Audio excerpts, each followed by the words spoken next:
Do you have enough? Enough of whatever it is you want or think you need? And when do you feel the void between what you have and what you want? What do you do? Do you eat, drink, go for a little retail therapy? After 30 years in the fashion industry, about the time of Material Girl and Gaultier's iconic off-the-shoulder jacket, I've seen people fill their voids by shopping, and I've been right there with them. The joy of seeing new collections and trend spotting and perusing stores for new points of view filled my days and led me to ensure that I held the right handbag, wore the right pair of shoes, and donned the color of the season. Seasons passed along with seasonal collections, filling clothing rods, making space on the closet floor for more pair of shoes, and stuffing drawers with carefully curated purchases. I built towers of sweaters, and I continued purchasing at all costs. There is a name for this insatiable thirst for more: the Hedonic Treadmill, also known as the hedonic adaptation. It's a theory that proposes that we stay at the same happiness level throughout our lifetime. A spike in happiness occurs every time we buy something new, and then we wear it to a date, to the office, to an event. And as days pass by, our excitement starts to wane, and we end up back at the same happiness level we were pre-purchase. I recall the summer day that my husband and I spoke about how we had everything that we hoped for and desired. We were living in the land of perfectly manicured lawns, Greenwich, Connecticut. We spoke about how we had everything. And he was at one end of the pool, and I was poolside, drinking a chilled Chardonnay. And then we looked at each other and we said, now what? An intriguing phenomenon had entered our lives: the Diderot Effect. Named after the famous French philosopher Denis Diderot, co-author of the Encyclopedia. With his daughter about to be married, Diderot found that he could not afford a dowry.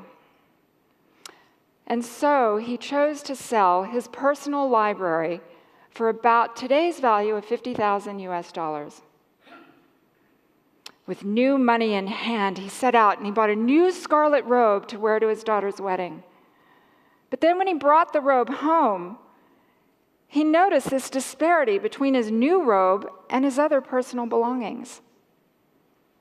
So he set out to reactively purchase a rug, a kitchen table, a leather chair, sculptures, and a mirror for his mantelpiece. The Diderot effect today is known as spiral consumption.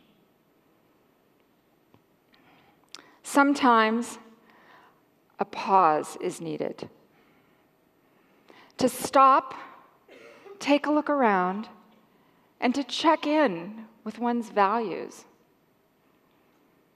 My pause led me to Thailand, where after trekking through hillside villages, we stumbled into a lush green valley that looked like it had been sprinkled with diamonds from an afternoon rain.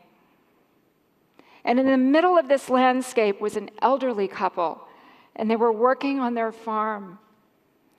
And they looked up and they saw us and they waved us over and they invited us into their home, which by my standards was a shanty shack.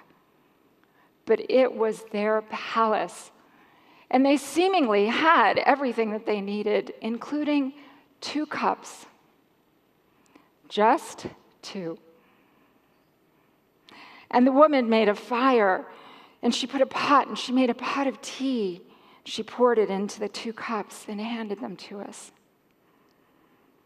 And upon seeing the smile in her eyes, I realized there was a much-needed reevaluation of life. So I updated my work in the clothing industry and aligned myself with a company whose values were like mine.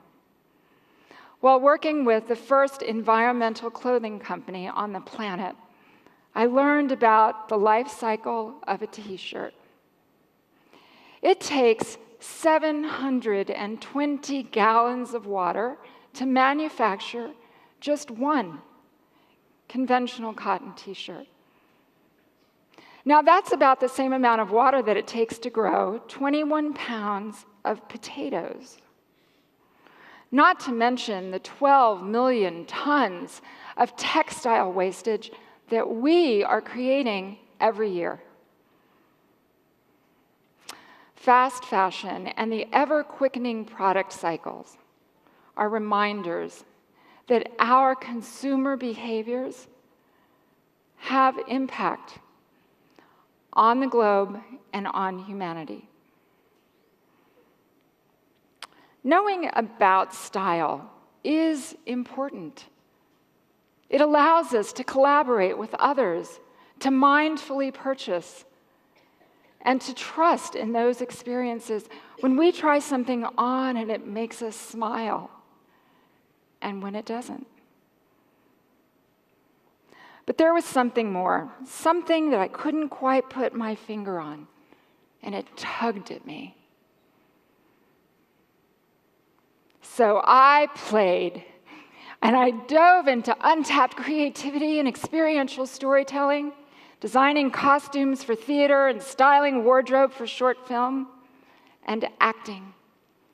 And these experiences, combined with my curiosity and blended with my cultural love of the world, leading me to direct the Ambiance Décor of the International Folk Art Market Santa Fe, where for 8 months, myself, my team, volunteers, and artists from Mexico, India, and Bali create decorations.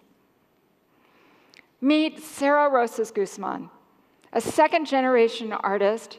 She and her family work in a small stall in the Mercado de Flores in Mexico City. They supply us with tens of thousands of handmade paper flowers.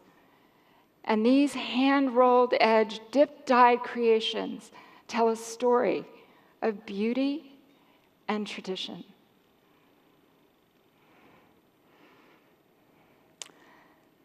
Their garden of color is installed throughout decorations in a venue of celebration for over 170 artists from 65+ countries. The creative appetite is satiated with color and texture, pattern, and a multitude of materials. The same components, which I so love in fashion, when merged with art, create a transformative experience and conscious beauty for others.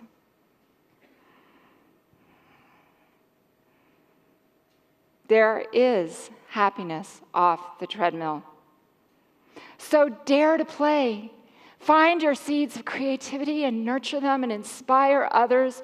Joyfully fill your void. Join me in creating a soulful economy where we can all find happiness in the enoughness.